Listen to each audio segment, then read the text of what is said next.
What kind of stories should an indie filmmaker focus on?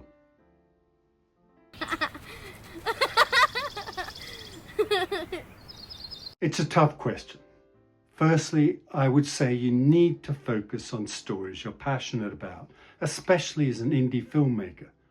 It's a long, hard journey, and if you haven't got passion for the project, well, you might not make the finish line. Okay. And I would say, don't just make smaller versions of Hollywood films. I mean, because of corporate branding and having to appeal to a broad audience, big studios have to go down a certain path. But as an indie filmmaker, we can do edgy things, take risks, provoke. We have all those things in our armor because we don't. Well, do you want to be? It's tough, isn't it? Because I was going to say, because you don't have to appeal to that mass market, but you want to appeal to some people, so it's tricky. But I think the heart of indie film is to pursue those rough edges that the studios don't. Okay, I've got about half a dozen points here, and I'll refer to my notes a bit because of my memory. Excuse me.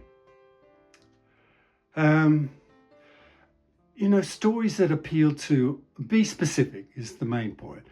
Stories that appeal to a mass audience all around the world, trying to cover all the bases, risk being a bit bland. And I know views on what films are like is very subjective, very subjective.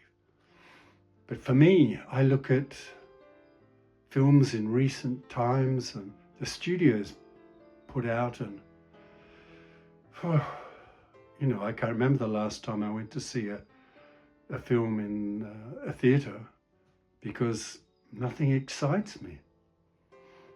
Indie films, because they have a certain freedom about them, you can be specific. You don't have to cover that broad market. You can tell a story about a night shift, a day in the life of a night shift worker in a nuclear plant, or tell a story about the politics of your local sports club or something like that. That's the beauty of it. Indie film, you can be specific. And this is probably my favorite one. You can get messy when you're an indie filmmaker. Hollywood is obsessed with the hero's journey and clear moral arcs. So, in indie film, we can focus on people who don't change, who don't necessarily find redemption at the end, that are flawed, that are unlikable protagonists. I mean, we have all that we can do. There's so much that isn't touched by studio films, that we really have a plethora of things to call on. And I know it's hard with indie film because we can have all these great ideas, and I have a million ideas. Now, I'm working on a number of projects with a number of people, but it's not easy to get money. But that doesn't mean you stop. That doesn't mean you give up. You find different ways.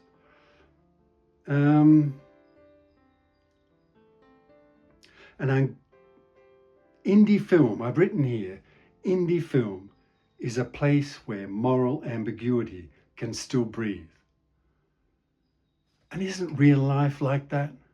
Isn't that telling real stories? Because we all have moral ambiguity to some degree, whether you'd like to admit it or not. We all do. It's just being a human. So I guess what I'm saying in all of that is be honest. Just be honest. And you can still keep those big ideas. You just can't have that intergalactic war with all those spaceships and everything. So, because you can't afford that, maybe you focus on the consequences of that. You know, what happens after that big event.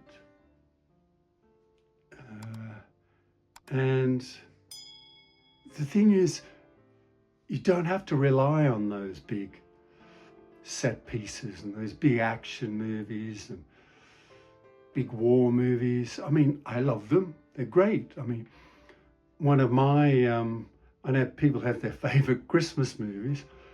My favorite Christmas movies are the Bourne trilogy, the first three.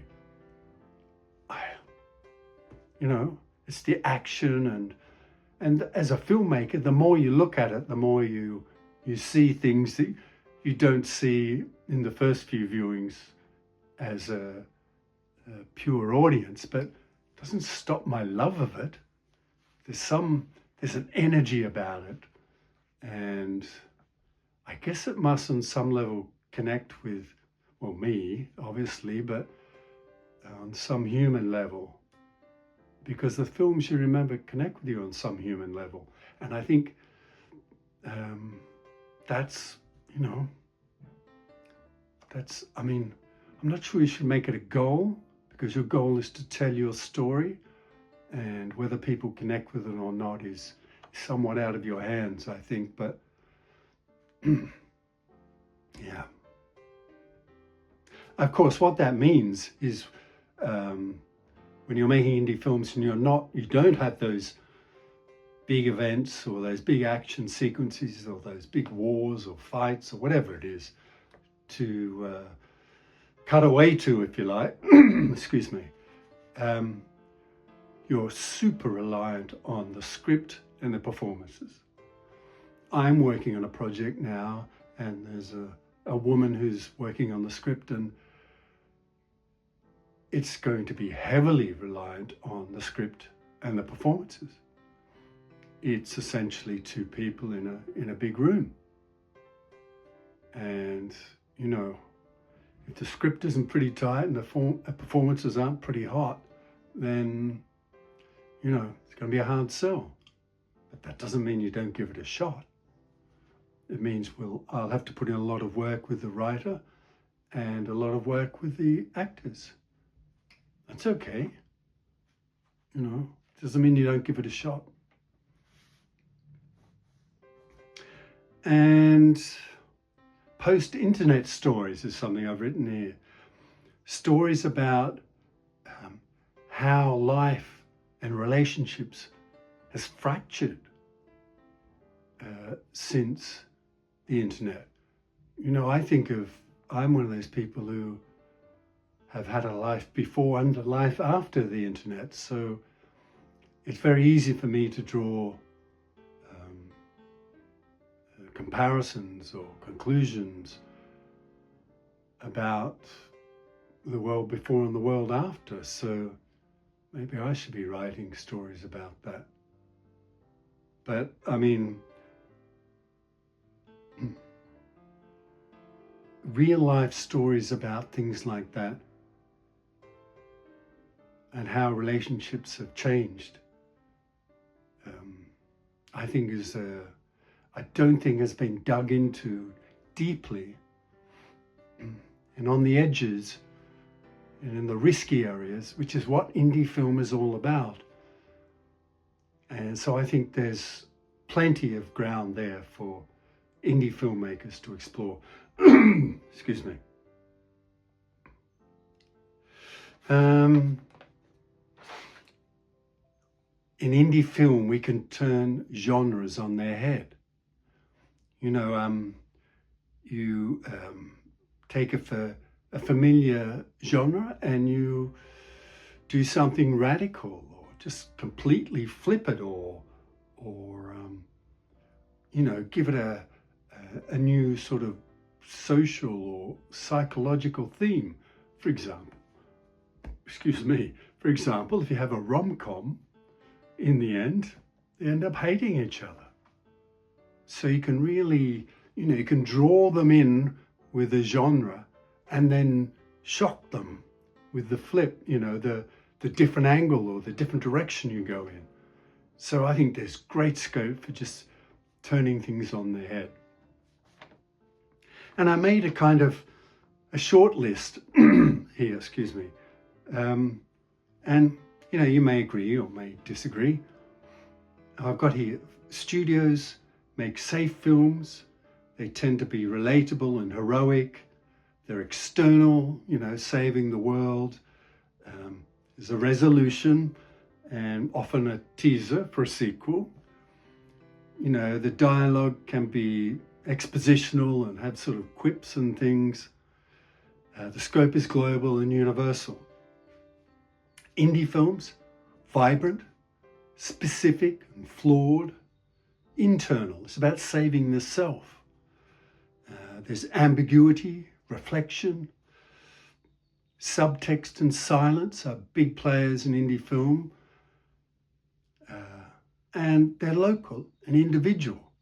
Now, obviously, there's crossover and no one film is rarely all of those things and all of the others.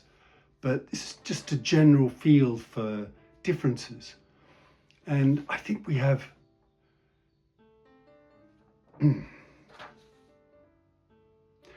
what do we have? We have opportunity, like I said, but there is risk, huge risk. But that's the beauty of it to me. We get to take those chances. It's just finding people who back you to take those chances. That's the tricky part. But that doesn't mean you don't do it, like I said earlier. And a question I've written here, and it's a bit tricky because,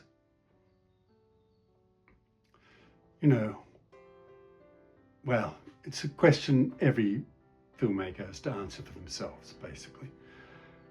I've written here, maybe you should ask yourself when you have a story or a project, could this be a $100 million movie starring a Marvel actor? If the answer is yes, maybe your film is too safe for the indie world. And if the answer is no, studio exec wouldn't touch this, you might just have a fantastic indie film to make. Now I know people are going to agree and disagree with a lot of what I've just said. That's fine. But they're just some thoughts coming from me and my view. So thanks for watching. I hope to see you in the next one.